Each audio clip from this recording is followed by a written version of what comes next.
and welcome back. Today we are going to be looking at McFarlane's Monsters, classic characters with a horrifying twist, this time the Werewolf.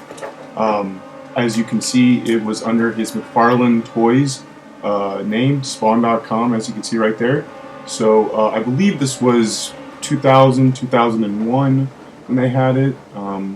Just from the cover art though, it looks absolutely beautiful. You kind of have a shot of the figure right there, sort of from the side profile of his face. You've also just got a display box that gives you an idea of what you're going to be getting. So just absolutely beautiful and so detailed, as always with McFarlane's Toys. On the side here, you got just a look at the figure in full. Different kind of graphics, obviously, than what we're used to. And on the back here, you have just a look at all the different, monsters that are a part of this. Obviously, these have to do with sort of the old Universal monsters reimagined in Todd McFarlane's twisted way. And so from left to right, you've got Frankenstein's monster there, sea creature, the mummy right there in the middle, the voodoo queen, who I'm not familiar with, Dracula there, and then the werewolf at the very end. And just kind of a cool back to kind of give you an idea of what you're getting into with this series. The little blurb right here at the top says, when you think McFarlane, think monsters. This line of action figures features McFarlane's Toys' unique take on classic horror icons. Collect all 6 and be terrified. So really cool get to find, and I was able to find this for cheaper than what they're going here in the aftermarket, so that was a big bonus, especially since it's still in package. But let's go just take a quick break, and when we come back, we'll see what he looks like outside of the box. Hello all, and welcome back. So as you can see, he's out of the box. And before we actually take a look at him, I want to take a look at the insert that comes with the figure. So, if you take a look here, let's just move him back some. Obviously, there's the back, like we showed before. The front, and then if you open it, you get kind of just a look again at the different lines that he had at the time. Omnimusha 2, Samurai's Destiny. Clive Barker's Tortured Souls 2 is coming out. Ultima Online, I remember he did a few of those figures. I was never a fan, but they did look like interesting concepts. And then obviously his Spawn figures, the line of Spawn figures that were coming out at the time. This was the Series 21 alternate realities. So these were just kind of concept ideas from McFarlane's brain. But cool insert, just kind of a nostalgia trip. But onto the figure, and here, just out of the box, he looks incredible. Obviously in the box with the display window they gave you, you could definitely see what was going on. He is just really grotesque and just a piece of art, of horrific art, and a lot to go over, but just starting off, I guess, as you know, Todd McFarlane, chains. If it was an early Todd McFarlane's, early 2000s figure, chains might come with it, as Todd was known to do. But we have one on the back here, connected to his ankle bracelet, and it goes up to the back of his pants there. And then we got 2 attached to the human skin that's still kind of clinging on to his wolf-like bicep there. And that's connected down to a chain that's basically in his abdomen, his rib cage. One of my favorite things about this figure is the mold of the body sculpt and basically how it comes with the face. If you can take a look here, this is the new head of the werewolf that's coming out, and it's basically sort of a deformed, sort of mutated, half evolved, half transformation. But where it's coming out of is a mouth.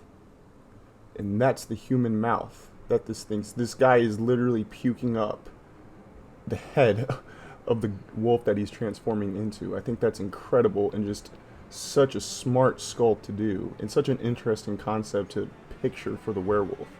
And if you basically trace that from here all the way down to where the abdomen is, these are basically the extra innards and stuff of the human right here that are falling out as his gut's starting to get twisted and turned and mutated here.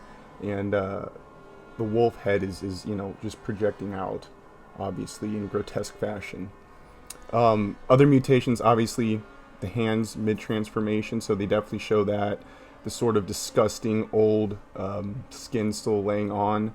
And with this actual hand, I don't know if you can see, but right there, that's actually the old human flesh fingers. So there's literal pieces of anatomy that you can recognize in the flesh that's being stripped off during the transformation. And I think that's just such a great attention to detail.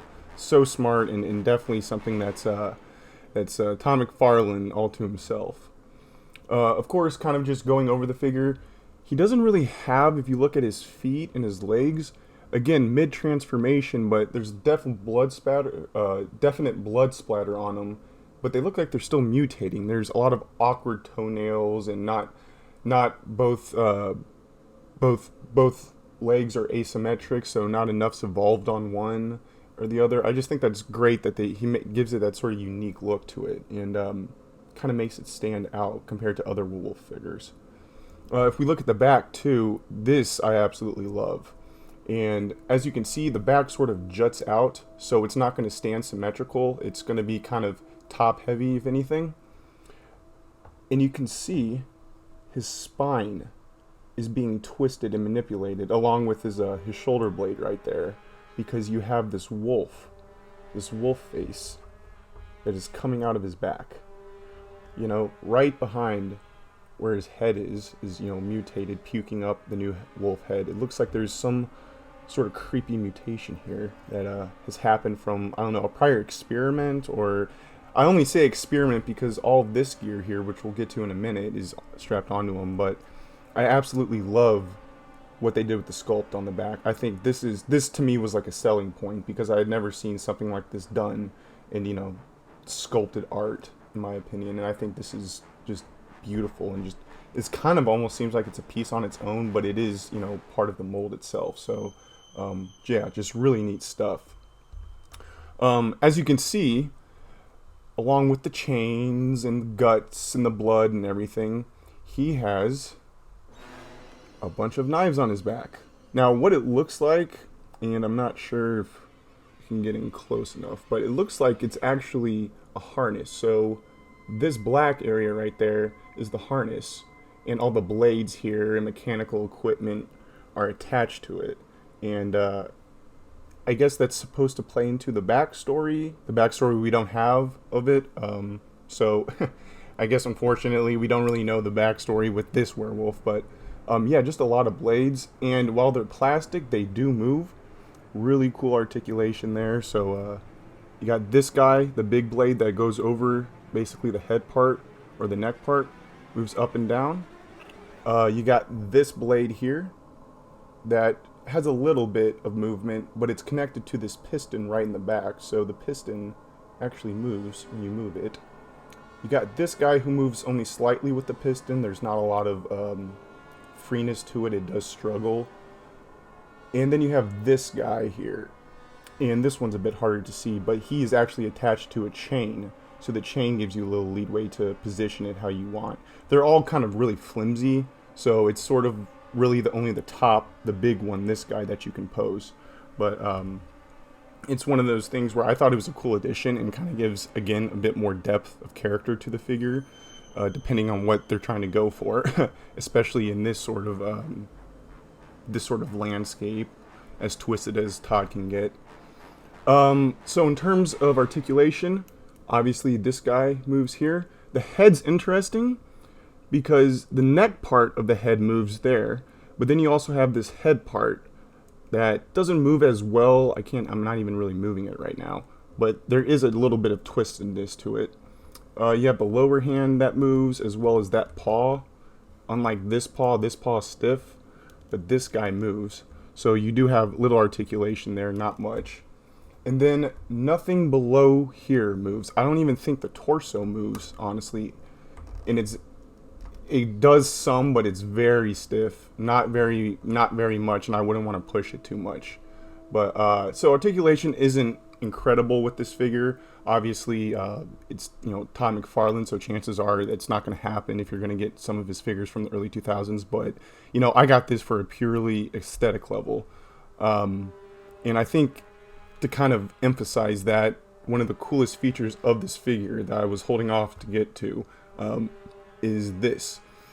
Now, as you can see, connected towards this sort of harness, there's gears and everything for the knives, but there's also these black cords that are connected to what looks like needles in his head there. And this is actually a removable piece, the sort of glossy, disgusting facial tissue that's sort of worn off. You can take this plug on his head and it unpegs, comes out, and there is the new wolf head. And I think that this is so neat to do because it's kind of half formed. It's not fully formed and does not look like your classic werewolf sculpt. But again, it's McFarlane, so I kind of expect that. But I think it's just beautiful. I think this head sculpt is absolutely perfect and definitely something that I would, it would make me want to get this, especially as a different sort of look into what the werewolf mythos is. And just really awesome. But yeah, I'm actually going to leave that off for right now. That looks terrific. But outside of that, guys, I would highly recommend grabbing this if you can find it for cheap on the aftermarket. If you're a huge horror fan, I mean, this is a must-have, in my opinion. Just a great-looking piece and just really solid detail all the way around.